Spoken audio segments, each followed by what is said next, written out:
Bismillahirrahmanirrahim. Start in the name of Allah, the entirely merciful, the especially merciful. Assalamu alaikum, my dear viewers, friends, and students. I am your Imam Afridi, English language trainer and translator. My dear viewers, in this lesson, you will learn English vocabulary and easy Pashto. If you wanna learn English in easy Pashto at home, so subscribe my YouTube channel, Johar Imam Sir. My dear viewers, pa nanane sabak ke ba monga da Englishy jabe vocabulary pasada Pashto jaba ke wayu. د دې دپاره چې تاسو په ښه پوه شئ. که تاسو غواړئ چې انګلیسي ژبه په خپلو کورونو کې زده کړئ نو زما د یوټیوب چینل جوهر امام سر در سره سبسکرایب کړئ. مای ډیر ویورز ټایم مو ناخلم راځي چې سټارټ کوو. زمونږ سره چې کوم اولنی ورډز دی هغه دی alone. alone alone alone. د alone معنا ده په پښتو ژبه کې یوازې. We can say that he was alone yesterday. هغه پرون یوازې و. alone alone alone یوازې. He was alone yesterday. هغه پرون یوازې و. زمونږ سره چې کوم اولنی لفظ دی هغه دی alone. My dear viewers, د alone نه پس زمونږ سره next words چې کوم دی هغه دی fly. fly fly fly الوتل. fly په پښتو ژبه کې معنا ده الوتل. We can say that birds fly back to their home. مرغان خپلو کورونو له واپس والوتل. او my dear viewers, fly چې کله ناون شي نو بیا یې معنا وي مچ. دا مچان وغیره. fly الوتل، پرواز کول، سیل کول. My dear viewers, fly الوتل. Birds fly back to their home. My dear viewers, زمونږ سره چې بل کوم ورډز دی هغه دی afraid. afraid AFRAID afraid. د afraid په پښتو کې معنا ده ډاریږي.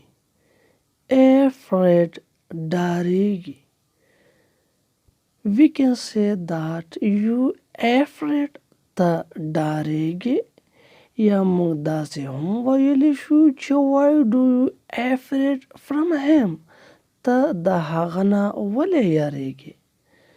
afraid ډاریږي. My dear viewers, د afraid معنا ده په پښتو ژبه کې ډاریږي. You afraid ته ډاریږي. د afraid نه پس زمونږ سره چې بل کوم ورډز دی هغه دی somehow. somehow somehow. د somehow معنا ده په یو ډول. په یو ډول. somehow.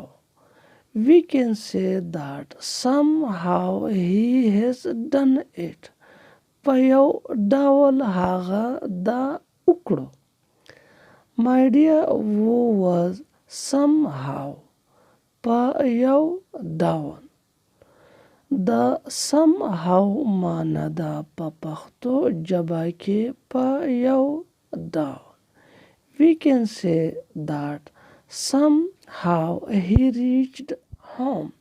په یو ډول هغه کور له ورسېدو.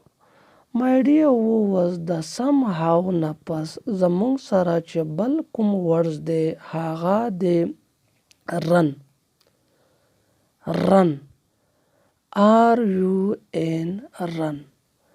او د run معنا ده په پښتو ژبه کې منډه. Run منډه. We can say that he can run fast. هغه تیزه منډه وهلی شي. My dear was run منډه.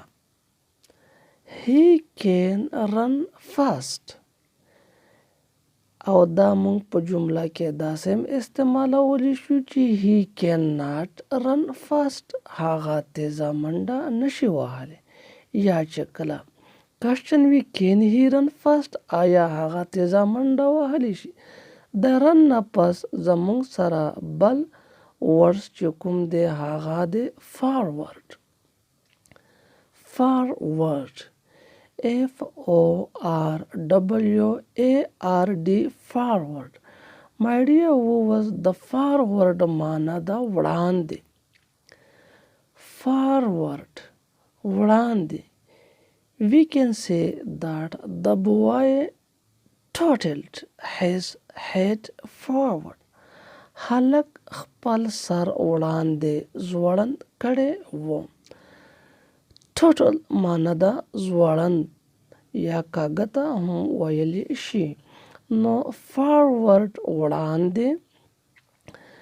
My dear was the boy tilted his head forward. هلک خپل سر وړاندې ځوړند کړی و. او د forward نه پس زمونږ سره بل ورز دی attempt. attempt. attempt.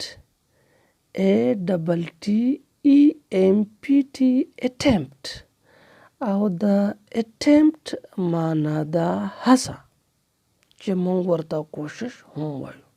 attempt هڅه. He attempted to escape.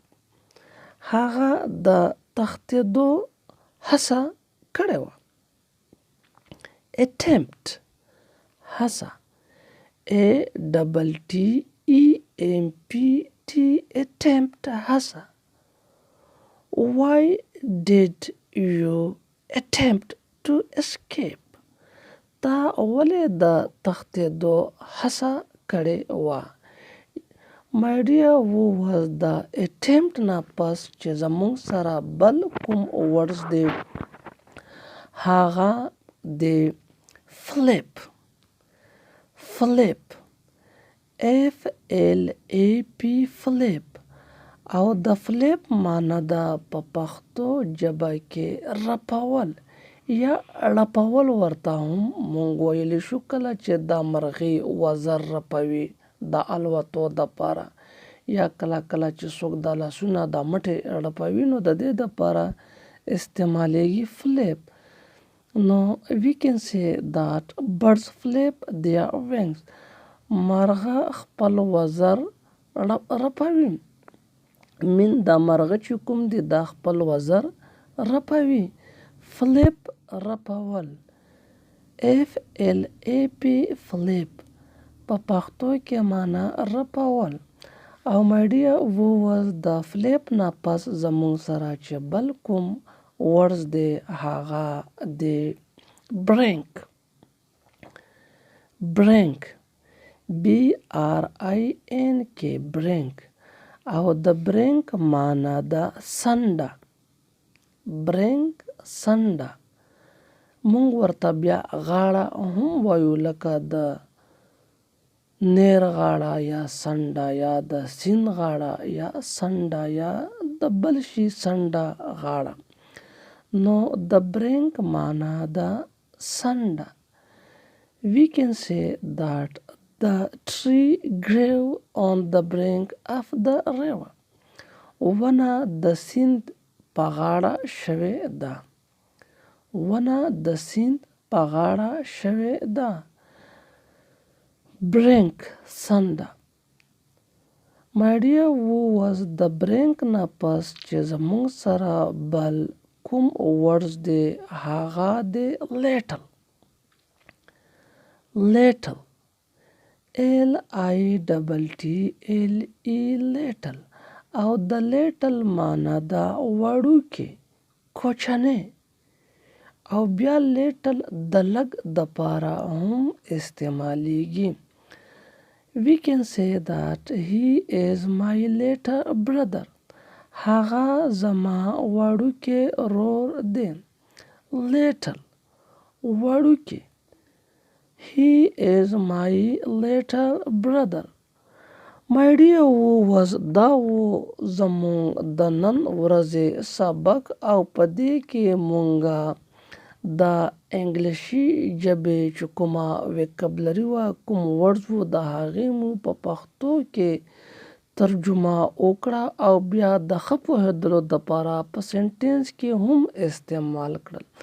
نو زه امید لرم چې تاسو به په دې باندې پوه شوي وئ او زما دا هڅه به تاسو خوښه کړې وي.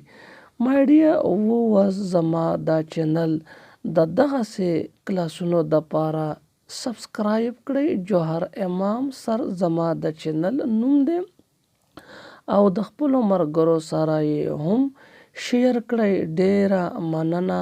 تھینکس.